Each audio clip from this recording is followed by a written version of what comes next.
Hello, my wonderful story lovers, and welcome back to our enchanted corner of YouTube. Today, we're diving deep into a timeless tale that has been told for generations, a story filled with lessons, a bit of suspense, and a very brave little girl. So, gather around, get comfortable, and let's journey into the woods together for the story of Little Red Riding Hood. Once upon a time, nestled in a cozy cottage at the edge of a lush, green forest, lived a sweet and cheerful little girl. She was adored by everyone in her village, but no one loved her more than her dear grandmother. One day her grandmother, who was a skilled seamstress, crafted a beautiful little cloak for her. It was made of the softest velvet in a brilliant shade of crimson red, complete with a matching hood. The little girl loved it so much that she wore it everywhere she went. From that day on, she was known to everyone not by her given name, but simply as Little Red Riding Hood. One sunny morning, Little Red Riding Hood's mother called her into the kitchen. The air was filled with the delicious scent of freshly baked bread. "My dear," her mother said, placing a warm loaf, some butter, and a bottle of fresh milk into a wicker basket. "Your grandmother is feeling a little under the weather. I want you to take this basket of goodies to her. It will surely lift her spirits." She tied a neat little bow on the basket's handle and handed it to her daughter. "Now, listen carefully," her mother added, her expression turning serious. "The path to Grandma's house goes through the forest. Stay on the path, walk straight there, and most importantly, do not talk to any strangers you might meet along the way. Do you understand?" Little Red Riding Hood, eager to help her grandmother, nodded enthusiastically. "Yes, Mother, I promise I'll be careful." With a happy wave, she set off on her journey.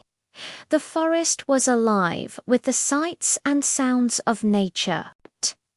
Sunlight dappled through the leaves, birds sang sweet melodies from the branches, and colorful butterflies fluttered around her.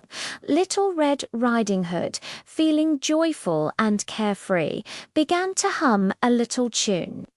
She was so captivated by the beauty around her that she momentarily forgot her mother's warning.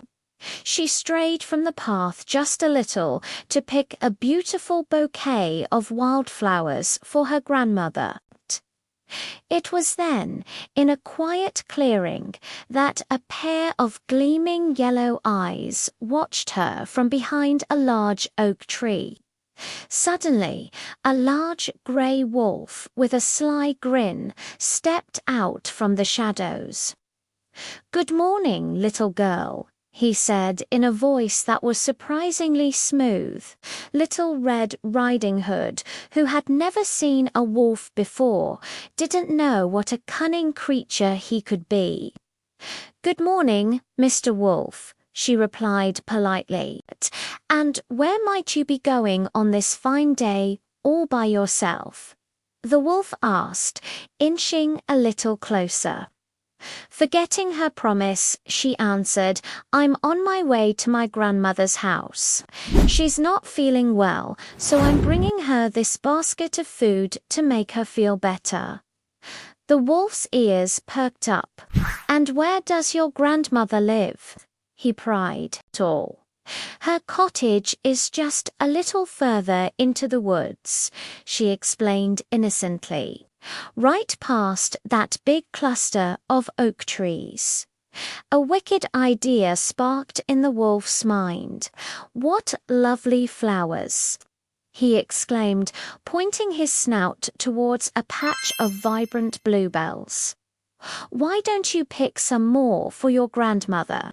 I'm sure she would love them. That while Little Red Riding Hood was happily distracted, gathering more flowers, the wolf took a secret, shorter path and dashed ahead. He arrived at the grandmother's cottage in no time. He knocked gently on the door. Asterisk tap, tap, tap. Asterisk who's there? Called a weak voice from inside. The wolf disguised his voice to sound like a little girl's. It's me, Little Red Riding Hood. I've brought you some treats, he squeaked. Oh, how wonderful.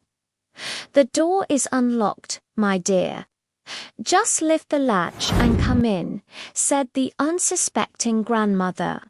The wolf burst inside, and before the poor old woman could even scream, he quickly and quietly locked her away in a large wardrobe.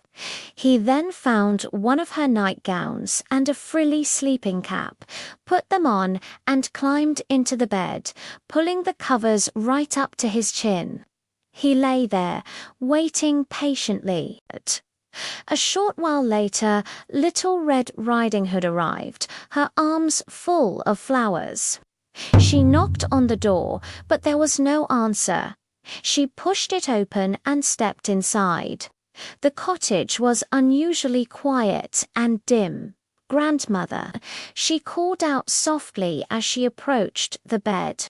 There, under the covers, was a figure that looked a bit strange. Grandmother, she said, leaning closer, what big eyes you have. The wolf, in a high-pitched, shaky voice, replied, all the better to see you with. My dear Little Red Riding Hood took another step. And grandmother, what big ears you have. All the better to hear you with, my dear, the wolf croaked back. She peered at the figure's face, a feeling of unease growing inside her. But grandmother, she whispered, what big, sharp teeth you have.